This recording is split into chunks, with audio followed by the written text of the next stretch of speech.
혹시 세종시 아파트를 가지고 있다가 다주택자 규제나 세금 부담 때문에 팔아버리셨나요? 그렇다면 몇 년 뒤 후회하실 겁니다. 그때 내가 왜 팔았을까? 땅을 치고 후회하는 분들이 나올 수 있습니다. 너무 과장하는 거 아니냐고요? 지금 진행되는 변화를 하나씩 살펴보겠습니다. 언젠가는 행정수도가 되겠지라는 막연함이 실제 예산과 설계, 건립 일정으로 하나씩 구체화되기 시작했습니다. 언급만 되던 도시에서 절차가 진행되는 도시로 바뀌고 있습니다. 사실 그동안 말만 참 많았습니다. 행정수도를 완성한다.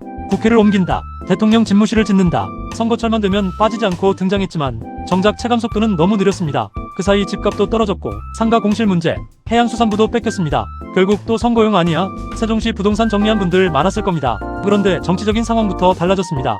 이재명 정부 초대 국무총리를 지낸 김민석 전 총리가 더불어민주당의 새로운 당대표로 선출됐습니다. 이게 세종시에 왜 중요할까요? 김민석 대표는 당대표 후보 시절 세종시를 직접 찾아와 행정수도특별법의 당론 채택을 추진하겠다고 밝혔습니다. 현재처럼 국회 일부 기능만 옮기는 수준이 아니라 궁극적으로는 국회 전체가 세종으로 이전해야 한다는 입장까지 내놨습니다. 당시에는 당대표 후보의 약속이었지만 이제는 집권여당을 이끄는 대표가 됐습니다.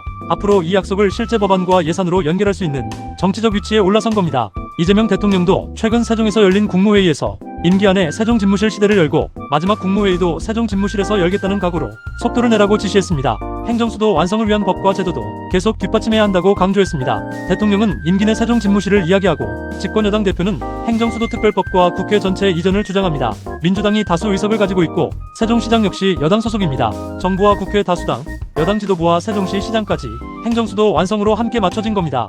여러 조건이 한꺼번에 맞기 힘듭니다.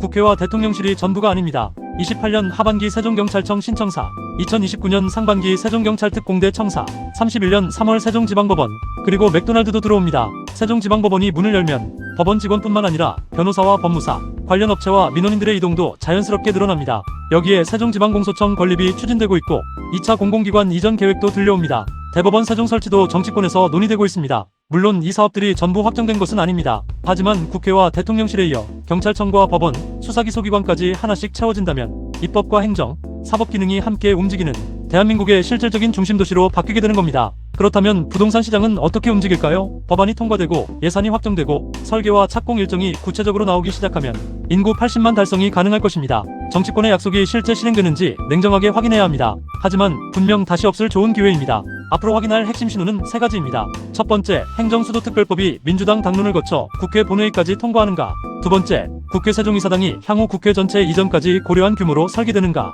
세 번째, 대통령 세종집무실 관련 예산이 얼마나 빠르고 안정적으로 집행되는가. 그동안 세종시는 계획과 기대감으로 버텨왔습니다. 하지만 이제부터는 법안과 예산, 착공으로 증명해야 합니다. 2028년 세종경찰청, 2029년 세종경찰특공대, 2031년 세종지방법원, 여기에 대통령 세종집무실과 국회 세종이사당까지. 과연 세종시는 오랜 침체를 끝내고 본격적인 급상승을 시작하게 될까요? 영상이 도움이 되셨다면 구독과 좋아요 부탁드립니다.